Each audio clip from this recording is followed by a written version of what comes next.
Pernahkah Anda membayangkan apa yang terjadi ketika seorang pahlawan memutuskan untuk bertindak di luar medan perang? Bukan atas perintah superior, tetapi untuk sesuatu yang jauh lebih intim. Cinta untuk keluarga dan keadilan Anda kepada mereka yang tidak memiliki suara?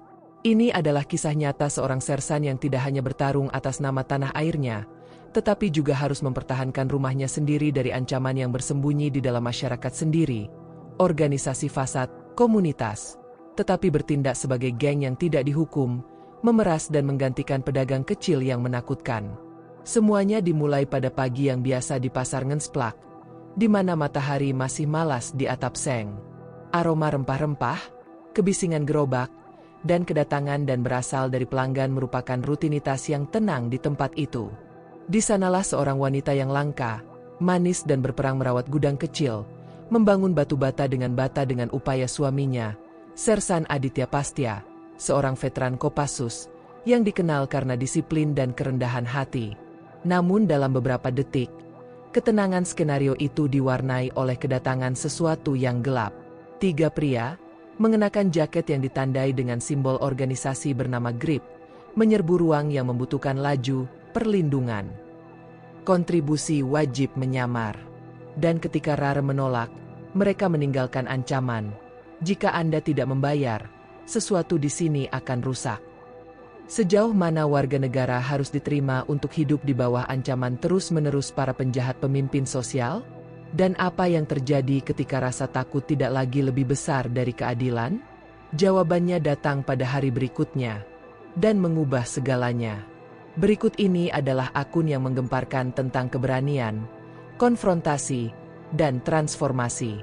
Sebuah kisah yang menunjukkan bahwa kadang-kadang tindakan heroik terbesar tidak terjadi di medan perang, tetapi di dalam toko sederhana, ketika seorang suami, berpakaian sebagai warga sipil, memutuskan bahwa itu tidak akan memungkinkan ketidakadilan untuk menyentuh apa yang paling ia sukai.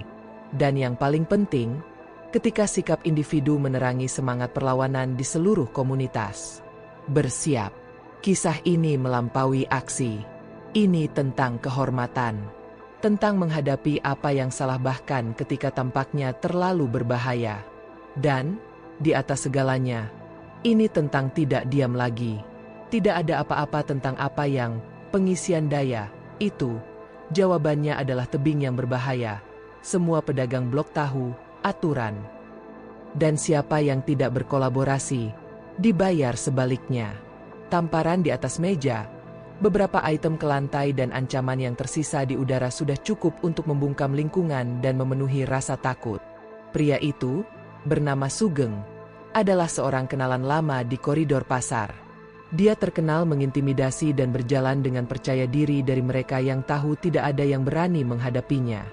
Grup GRR, secara resmi sebuah organisasi massa dengan dugaan tujuan masyarakat, sudah curiga bertindak secara otoritatif, seringkali di sela-sela hukum, tetapi selalu melarikan diri dari hukuman.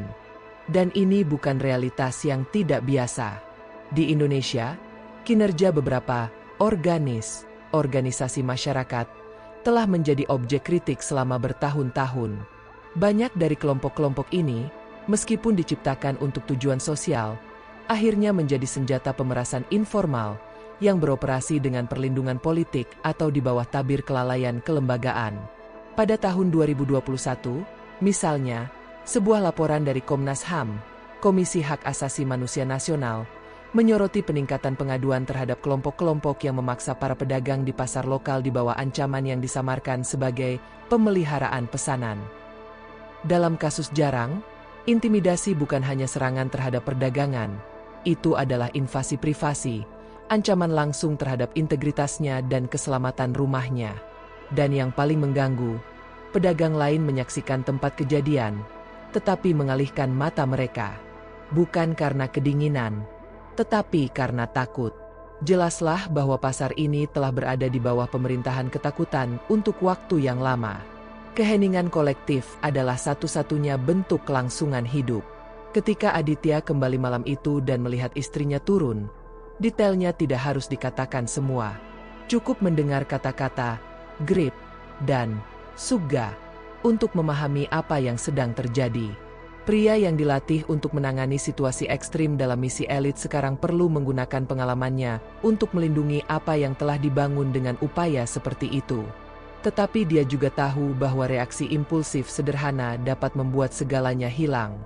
Di sanalah, di hadapan dilema diam antara acting atau mundur, bahwa sesuatu berubah di dalamnya. Sersan itu tahu bahwa pertarungan ini bukan lagi hanya tentang istri atau perdagangannya. Itu tentang semua yang diam.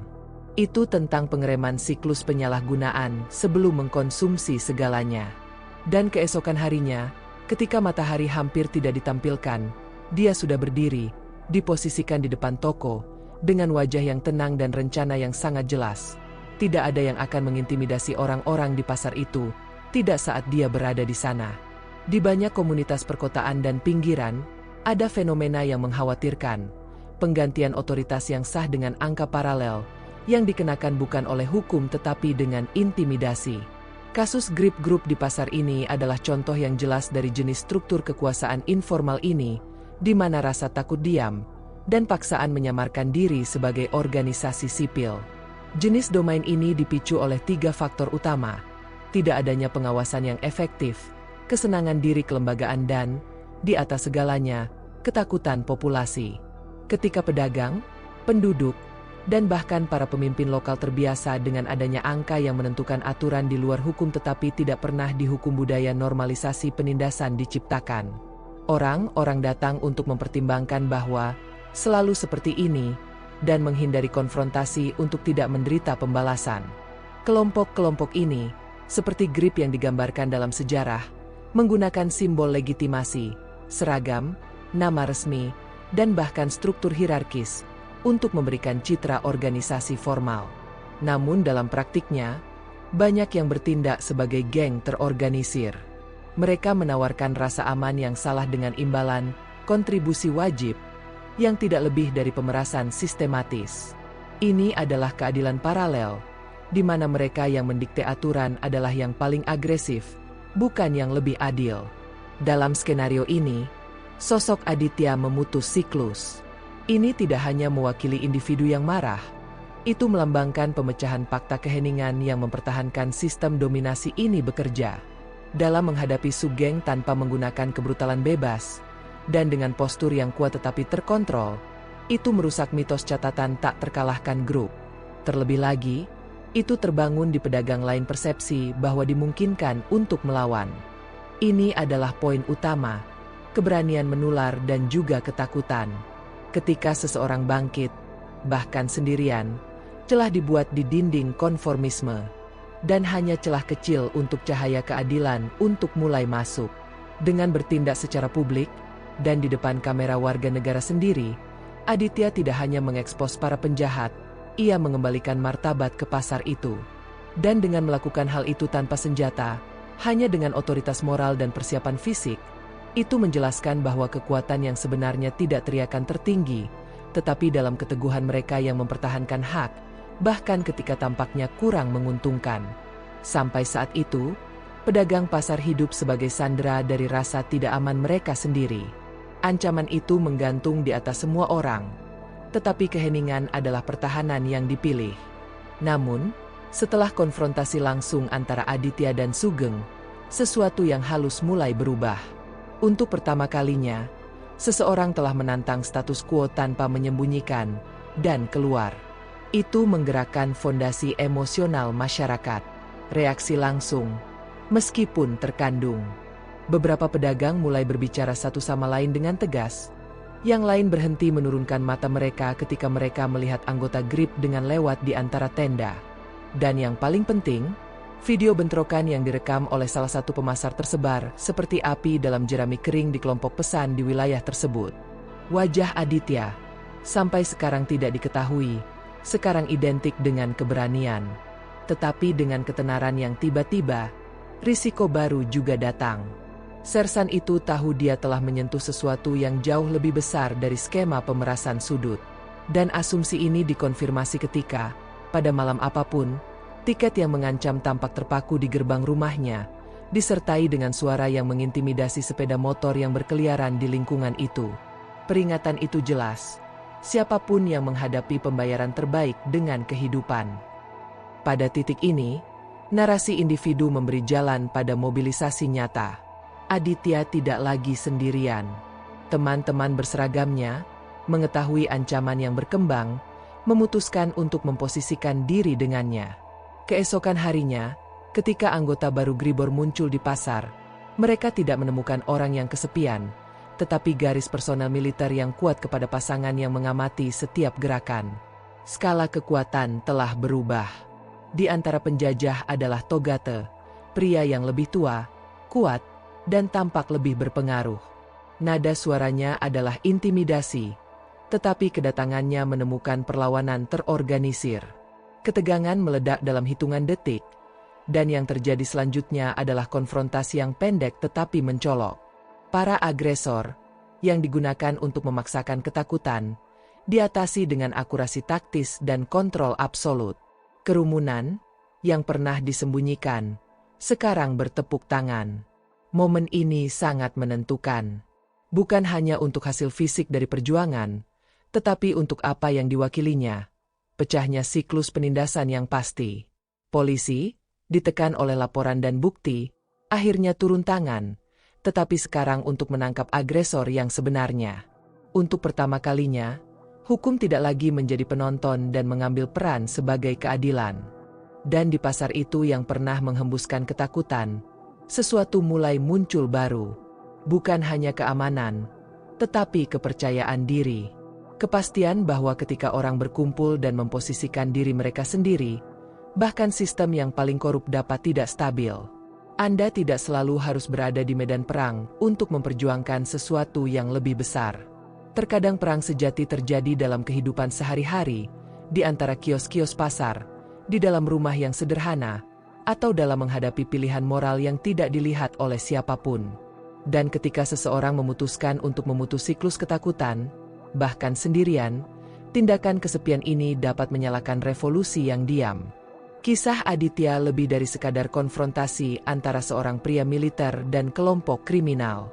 Ini mewakili apa yang terjadi ketika martabat menolak untuk tunduk di hadapan penindasan. Gerakannya, bahkan tanpa keributan, bergema di antara mereka yang telah terbiasa menundukkan kepala selama bertahun-tahun. Dia tidak menggunakan senjata. Dia memiliki keberanian. Tapi ini bukan kisah pahlawan yang terisolasi. Ini adalah kenangan bahwa perubahan dilahirkan saat ketakutan kehilangan kekuatan dan kebenaran mendapatkan suara. Ini adalah panggilan bagi mereka yang masih hidup dikelilingi oleh ketidakadilan yang disamarkan secara berurutan. Anda tidak perlu menunggu untuk dipukul untuk memposisikan diri Anda. Transformasi sebenarnya dari suatu komunitas tidak datang dari atas, tetapi dari sikap yang lahir di lantai, di antara orang-orang biasa yang lelah diam, memutuskan untuk bereaksi. Dan ketika reaksi ini dipandu oleh nilai-nilai, bukan balas dendam, itu tidak hanya bertarung dengan kejahatan, dia menginspirasi orang lain untuk melakukan hal yang sama. Pasar Ngensplak saat ini berbeda. Bukan hanya karena para penjahat ditangkap, tetapi karena ketakutan bukan lagi chip tawar-menawar. Dan semua ini dimulai dengan gerakan sederhana. Seseorang yang mengatakan, cukup. Jadi lain kali ketidakadilan mengetuk pintu Anda, ingat, keheningan melindungi agresor. Tapi keberanian, bahkan kecil, memiliki kekuatan untuk mengubah segalanya.